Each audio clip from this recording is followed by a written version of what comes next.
Before performing as Led Zeppelin, Yardbirds alumnus Jimmy Page and his new bandmates were required to fulfill pre-existing Yardbirds tour commitments. So they were initially dubbed the New Yardbirds.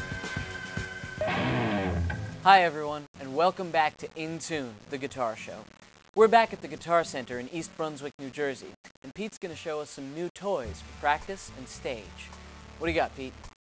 Got here from Boss. This is the RC50. This is a new pedal they came out with. It's basically a phrase sampler where you can record into it and then it'll play it back and you can record more on it. And you can do multiple settings with it at one time. And what's really cool about it is it's got a USB port to hook up to a computer so you can load files into it, which is really cool. Wow. What else you got? Over here, I got Tascam CD Trainer. This is something every musician should have from beginner to pro. Basically, you can put a CD in it and you can play along with it, slow it down, loop it, and it won't change its pitch. It has effects in it, and it's a very cool learning tool for any musician. What's our last item here, Pete? And here we got the Gibson Jimi Hendrix Psychedelic V. It's part of their Inspired By series, and they made 250 Vs.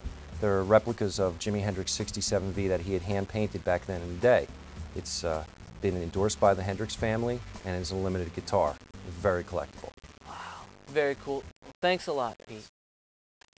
Every week here on In Tune, we take you to see one of the amazing vintage guitar collections found in homes and studios across the country. For this week's feature, I traveled to upstate New York, where I had the chance to speak with super collector Andy Babiuk. Musician, collector, author, and staff consultant to the Rock and Roll Hall of Fame, Andy Babiuk has been involved in the music industry for nearly 30 years. Inspired by the sounds of 60s garage rock, Babiuk, along with his band the Chesterfield Kings, have collected a mind-blowing array of vintage gear to complement their sound. Andy, thank you so much for having us at the Chesterfield Kings Living Eye Studios. This place is really very, very cool. Thanks.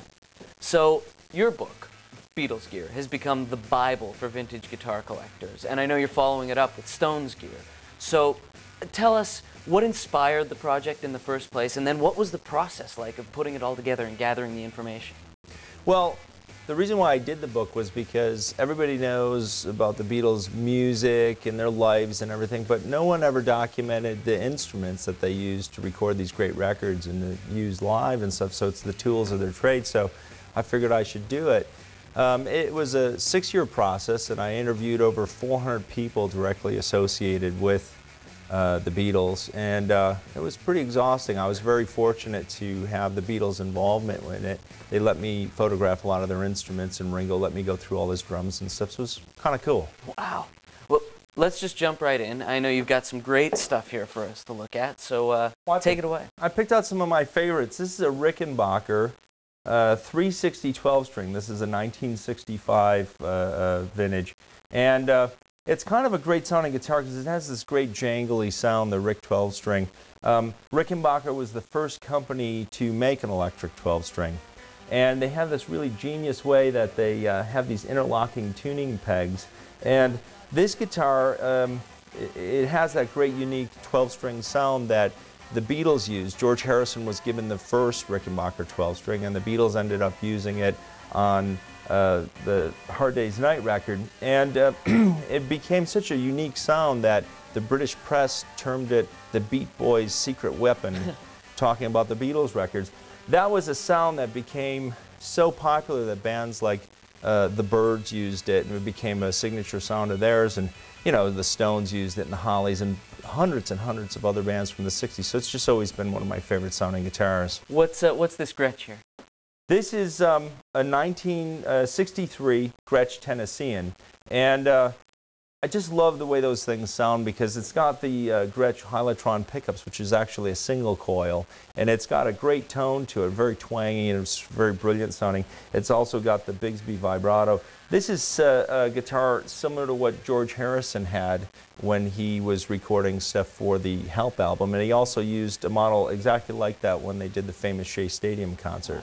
What's this acoustic guitar here? This is my favorite sounding acoustic. I've got a lot of acoustics, but this is a 1964 Epiphone Texan, and it's got a mahogany back and sides to it and a spruce top. This is the same style guitar that Paul McCartney used to record Yesterday with. Tell us about this wacky looking guitar over here. Well, this is a Vox teardrop guitar, and it was a guitar that was designed by Vox in England back in the 60s, and they gave the first one to Brian Jones of the Stones. And as you know, I'm a big Stones fan, and I've always been a fan of Brian Jones, and so I really wanted a guitar like his. His was the only one made. It was made in England, and then they later made a triple pickup model. Recently, Vox made some replicas of the actual Brian Jones model with just the 2 pickups, and I acquired that because I always was a big fan of that. I also had a teardrop bass made that I use live quite a bit, but yeah, it's a cool guitar. Now, will this be featured in the new book, The Stones Gear?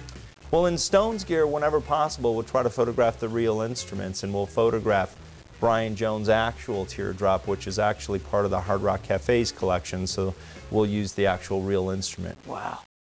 Well, look, thank you so much for just giving us a peek at Andy's gear. This is truly an incredible collection. So just thanks so much, and look for the Chesterfield Kings, look for the Stones Gear book. Thanks a lot. Thanks, Andy. Thank you. Take care. Thanks a lot. That's all the time we have this week on In Tune the Guitar Show. Thanks to the guys at the East Brunswick Guitar Center. I'm going to check out some more of Andy's gear. We just found this 1966 Vox Apollo 4 bass with a built-in fuzz box. Totally cool. Now, if you've got something interesting that you want us to see, please email us. mypics@intuneguitarshow.com. We're going to wrap up with a few of those pictures right now. Thanks a lot. We'll see you again next week.